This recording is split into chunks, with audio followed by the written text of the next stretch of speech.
Hello,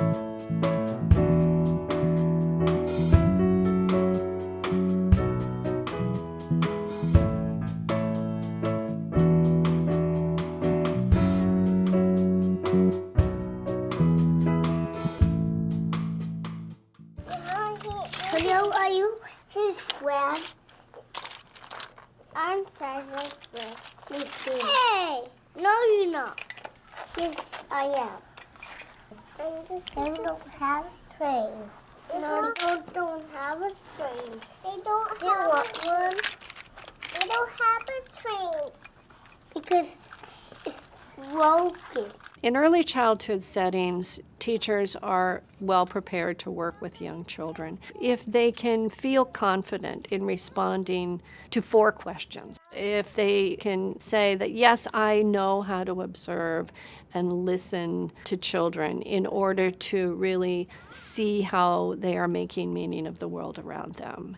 And then the second question is, do I know how to interpret what I see? How do I make sense of what I see the child doing or saying in order to be able to understand their ways of thinking?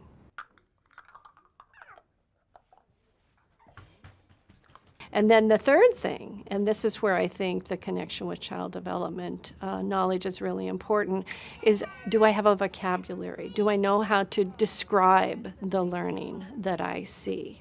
And then the fourth thing, and this is something that I think we're getting better at, is do I know how to share it with others? Do I know how to make it visible to others so that others can see how children are learning in the first 5 years of life? So if a teacher can answer those 4 questions, they can use the body of child development knowledge that we have access to in their work as an early childhood educator. And so lots of problem solving, kind of engineering type stuff. One of the things that we're learning is that teachers need to really observe the children.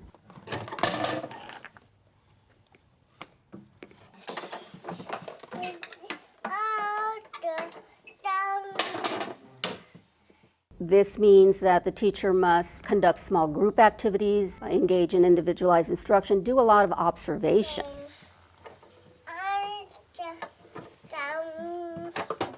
And they need to have some of the prerequisite knowledge about how children are different, and also how to observe and what to observe, and how that can be helpful for them. That's the broken one. This is happy face. What are you? Oh, that's so. Those are different kinds of moons. Yeah. This is the broken moon. That's the eyes. Observing children gives me an opportunity to really see a child and look at what their strengths are and see how they operate and the best way that they function and to determine their development. Will a car crash? Oh, okay. They are waking up. They are waking up? Why? What time is it? It's 30 o'clock. It's time for breakfast. 30 o'clock, time for breakfast? Okay. Oh. With my small group, I'm looking for various things to see where they are in their development, how they're communicating, if they're asking me questions, how they're answering my questions. And if other teachers observe one of my children, they would write down whatever they see on a sticky note and then just put it like in the staff room, and then I'll get that. So even though we're focused on one group of children, we all kind of observe and watch everybody else. And if we see something mentionable, then we'll write it down. The way that we need to pay attention to the individual child is to be a good observer. It really begins with observing. How would it be if you and me went home and checked in the mailbox? Oh! Many. Mother. Some issues around the physical part of observing, like not to have too many children there, so that small groups are helpful, and to have an environment where there aren't too many distractions. And so we need to provide time for early child educators to observe and to provide them with the conditions for observing as well. Truck. Truck. What rhymes with truck, Arian? Truck and duck. Truck and duck. So you could draw a picture of a truck and a duck. So one of the first expectations for my program, for my teachers, is that they must take the observation and assessment class offered at the local college. And if they don't have that class, then we will provide time and the resources for them to take that class. Then what we do is we assign a lead teacher to that teacher for purposes of guiding, supporting, peer review. We will also provide workshops for those teachers that may need reminders. And then a couple of times a year, we bring in experts to do trainings on assessments to help our teachers throughout this process. When we do screenings, typically what we are trying to do is to determine if this child may be at risk for any developmental delays or maybe in need of special services. And so the only thing that we do with the screening is to say this child may be at risk, let's do a full evaluation. We do not actually use a screener to diagnose a developmental delay or a language delay. As we're looking at some concerns that we may have with children, we're asking key staff members to interact with them to make sure that it's not a language barrier or that it's not a lack of understanding because I'm a monolingual teacher and I did that in English. Síguele, papi, síguele cortando. We do utilize both languages all the time when we have concerns with children as well, making sure that it's not a language problem. So I want to make sure that the child has the opportunity to express that in their primary language as well. With some children, we would say, we would look at that developmental screening and we would say, we really believe that this child's milestones are right on target where we would expect them to be. There are going to be other children that right away from that screening instrument, we're going to say, we have deep concerns. We have real concerns that there are things going on here that need specialized supports. And in those cases, we call in those specialized services for more in-depth assessment. If we have a concern with the child as far as speech and language, we bring those concerns to the attention of the speech and language specialist so she can come into the classroom in the natural environment to screen the children, looking for the concerns that we've brought to her attention, and she will record those on her evaluation form, her assessment form, so that we can share that with the parent. As teachers, as educators, if we are concerned about a child's development, we first of all need to bring that concern to the families. I ask for the family to come and have a face-to-face meeting with me, and I speak to the concern. Then we tell the family we're here to support them and guide them through the system in supporting the child. And we will refer that child to the local school district to receive assessments or to have assessments done on the child, which in turn will dictate to us where the needs are and how the school system and how we can best support the child. You got a cowboy book. I want to be a cowboy. I want to be. Disabilities coordinators look at the scores for every child where there's an area of concern or borderline for an area of concern. They make a plan for that child. So they talk with the parent and they decide if they want to make a referral to the school district or to regional center to really do a more formal assessment to see if the child needs supports. So if we determine that we're going to assess the child, at that time an assessment plan is formed, and then the district will come out, they will send a psychologist out to assess the child in the classroom setting. They have a meeting with the parent and they have a meeting with the teacher to look at the child as a whole in all areas, at school and at home.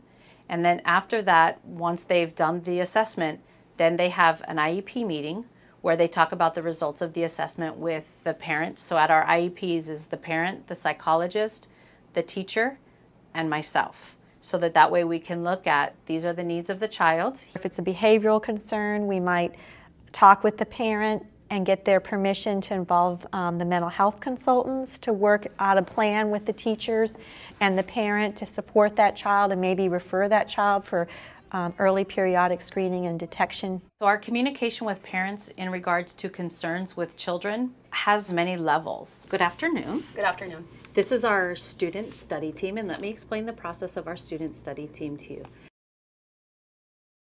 As we've been talking about some of your concerns with Justin that you've brought to the teacher and some of our concerns that we see with Justin in the classroom, this is the process that we go through to identify what those concerns are and come up with a plan of action to be. Because our families and our teachers have such close relationships, the parent knows at any time they can call, ask questions, they can come in and ask questions. Sometimes it's an observation. Let's look at your child. How does your child communicate with you?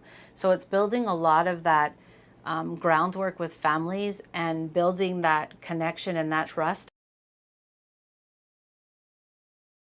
In formative assessments, we use observations, we get language samples from the child, we observe the child interacting with other children and with the teacher, and we see the child's performance across different activities and tasks and domains. And with that, we can get a profile of what the child may need, where we need to start, in what domains, in what areas for that specific child.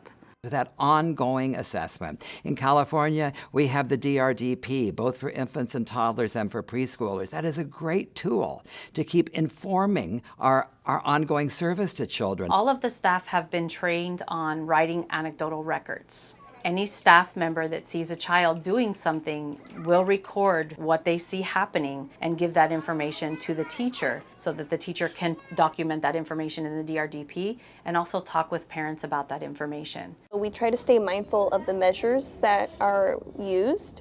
So we're constantly, I guess, taking notes and communicating with each other because sometimes one of us might catch something that the other doesn't see. Rainbow. What letter is that, Aurora? I use this binder to keep track of all the assessments. Each teacher has their own binder for their small groups. And then because I'm the pre-K teacher, I have all the pre-K children in here. So basically I just keep tabs on developmental milestones that they're making. When we're assessing somebody that's a dual language learner, we make sure that somebody in the classroom is there that's able to speak the child's language, because sometimes there could be an issue with the teacher not understanding what the child is expressing just because of the language. Porque la veo que a veces es un poquito tímida cuando está en el salón. Yo sé, tal vez en la casa es diferente como ella es en la casa. Pero ella juega más en particularmente con su hermano. Parents are excellent sources of information and should be part of that assessment process. We need to be able to interview parents and get as much information as possible from parents. En el camino vengo contando con ella incluso los carros que van pasando. There's a lot to collect there, and this is where I think parents can really help a lot around what the child does at home. What does the child like? What does the child play with, etc. These are all, I think, important for developmental assessment. It's not just what the teacher is watching, it's also what is the parent noting.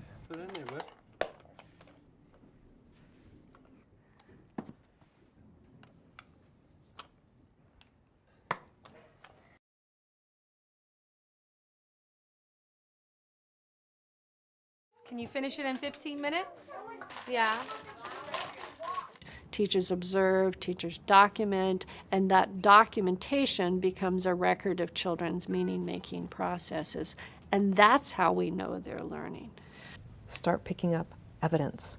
And by that I mean, what are you documenting? What is the child producing in terms of drawing? And I think videoing is a key tool for teachers to learn from. We take a lot of photos of children to show it might be a block structure that they've built, it might be something in the sandbox that they've done, so we do take photos of that as well. We also will make copies of work samples because of course the children always want to take their work samples home and share them with their parents, so we make copies of those where the teachers are able to document what occurred. We will use a lot of those observations, the work samples, to create documentation boards so parents can see those, see the learning goals and objectives and the actual photographs and work samples, and track their children's learning and development. The other piece would be to have colleagues with whom you can discuss some of those observations in confidentiality in regards to the parents, but being able to discuss that and learn from that, and then being able to apply that to your work with young children. Oh, Yoon Sung he took the garage and he took the rampway. So we create assessment portfolios that we can discuss in staff meetings when we have planning time away from children and can really reflect and analyze the data we've collected to be able to use that to plan a program that is individualized. She is a dual language learner, and she's really working hard on doing complete sentences. In your planning sheets, do you see that she's doing complete sentences, Yes. or the formulaic where she's doing parts of sentences and phrases? Parts and phrases, but now she's getting more detail, I would say, into her sentences. Yeah. We have to be very cautious about how reliable the information will be when we try to interpret results and make decisions about children. Dice, buenas noches, gato. ¿Dónde está el gato? ¿Dónde está el miau? ¿Cómo hace el gato miau? Miau. Allí el ratón. Aquí está el ratón pequeñito, pequeñito. We don't have enough or sufficient assessment instruments that are normed on dual language learners. So a lot of what is available or what is published is based on monolingual children of each language, and we know that the acquisition of the two languages by dual language learners is different from the acquisition of monolingual children in that language. So children may know certain things in one language and not in the other. Oh, estaba buscando comida. In terms of assessment, the teachers in each classroom come together and they design a plan of action for their classroom, and then centers come together and design plan of action for their center. So the teachers use the assessments to plan for each child, and then we aggregate it to plan for the group of children in each classroom or clusters of children in each classroom. The DRDP results are used for individualized goals as well as program-wise goals. So we have individual goals, classroom goals, and then program goals. DRDP, nosotros le llamamos por cortito, y en evaluación, nosotros hacemos observaciones con los niños. So we sit down with the parent and we review the result of the DRDP, and together with the parent we develop a plan. ¿Alguna meta que quiera en el desarrollo cognitivo o de lenguaje para ella, que quiera que nos estemos enfocando en el salón? Por decir yo lo mismo que aquí están haciendo así. We have 2 parent conferences during the year, and then we have another ongoing home visit where we do check in with the parents. The parent conferences, usually we talk about different goals that we set for the children, and we use the observations to set those goals.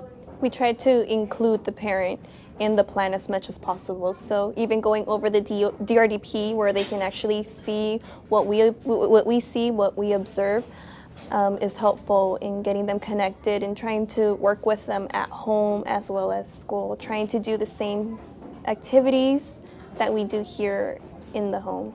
Once we plan, right, what we are going to do with that child after we do these assessments, these formative assessments, getting information about where the needs may be. What we want is to monitor and to look at the child's progress with the interventions that we develop or that we implement, and to see if they're working or not. You know, do we need to change them? Do we need to adjust them? Do we need to intensify them? And the only way to do that is by actually having a continuous assessments over time.